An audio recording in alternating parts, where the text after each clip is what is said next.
Hi, I'm Daniel. I'm a worship guitarist and I want to show you through my gear. First up is this Telecaster, custom Telecaster. I got some swamp ash and I made the body myself. It's kind of a transparent white finish so you can still see the grain. I really like the grain of the wood, but I always wanted a white Telecaster. The electronics, the pots and the caps and the wiring are Emerson Custom pre-wired kit. The pickups are Fender Noiseless SCN version.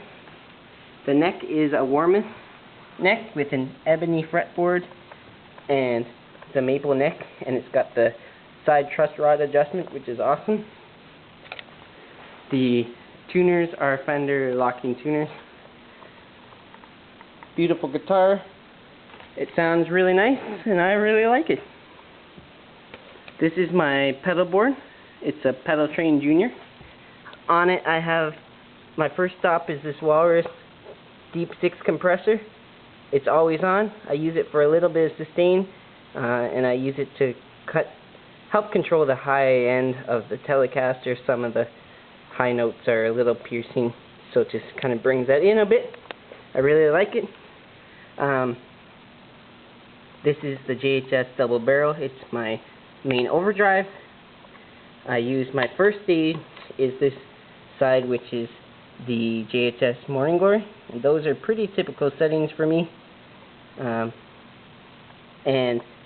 I have this side, which is their version of the 808 Tube Screamer. I have that actually ordered before the Morning Glory. I kick this on for leads or big rhythms. The mid boost in this is really helpful for cutting through the mix for really clear sounds. The drive I have set really low. It's because I'm pushing the Morning Glory with it. I don't need a lot of drive from this, and it helps push the Morning Glory and my amp. So I like the way that sounds, nice and clear, really cool 2-in-1 overdrive. Then I use the Spark Mini booster. It's just a clear decibel booster.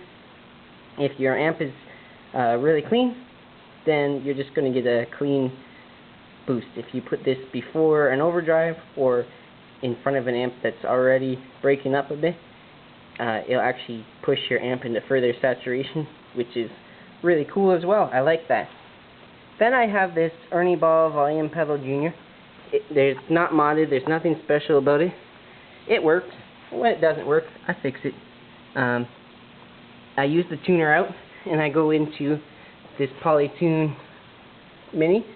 I don't have tone suck issues as far as I can tell. I've put this tuner all over my chain and I just don't notice any difference. Probably because I don't have a lot of pedals. I have high-end cables and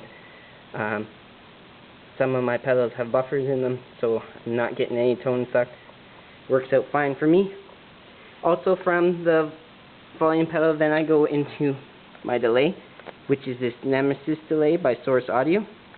I use it with this switcher from Analog Endeavors just to toggle through my presets. I love this pedal from Source Audio, this Nemesis, because it's capable of tons of things, but it can be really simple to use. I also love it because the sounds are fantastic. I set up my delay. I don't do a lot of complicated programming ahead of time. I just like to use presets so that are generic. I can use them for any song. And so my preset 1 is tape delay. I have it set up for swell. Preset 2 is dotted 8 delay. Preset 3 is quarter note delay, and preset 4 is an 1/8 note delay. All three of those are analog, and yeah, they sound really good. If I need to tweak something, I just do it on the fly, and I keep going, or I'll overwrite my preset if I need to. But most of the time, those 4 presets can get the job done on any given set I have. From there, I go to the Boss RV6 Reverb.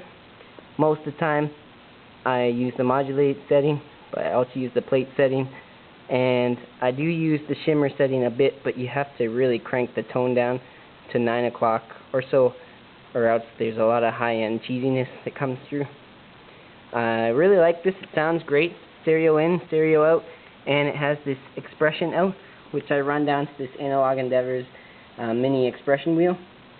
I love this because it basically keeps me from needing a reverb with presets, because as a song goes into different parts, I can just kick it up for really high mix for swells or really wet playing, or I could kick it down for really dry playing for rhythm stuff so it doesn't get muddy.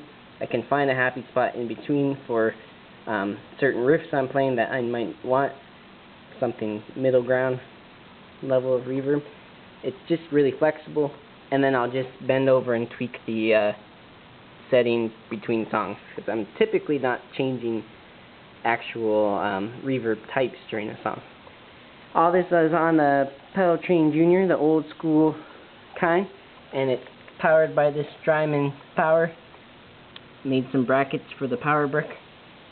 I really like it. This is all nice and light and compact for me. My amp is a Matchless SC Mini, and this is the newest Matchless amp. It's their smallest, lightest, cheapest amp, about the size of a Fender Blues Jr. It's based off of channel 2 of their C30 series amps, so like their DC30. Sounds really great. It's 6 watts. It has a Celestion Heritage 30 watt speaker in it. It's 12 inch, and controls are super simple: volume, tone, cut, master. On the back there's effects loop, there's a line out, there's a speaker out.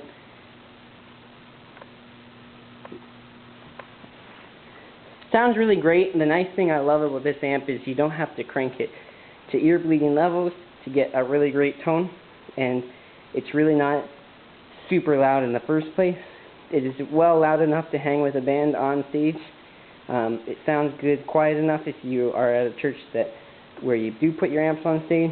If you can set it backstage and open it up, it just roars. Yeah, and it can sound great at really low volumes if you're practicing at home. So that's my gear. Hope you like it, and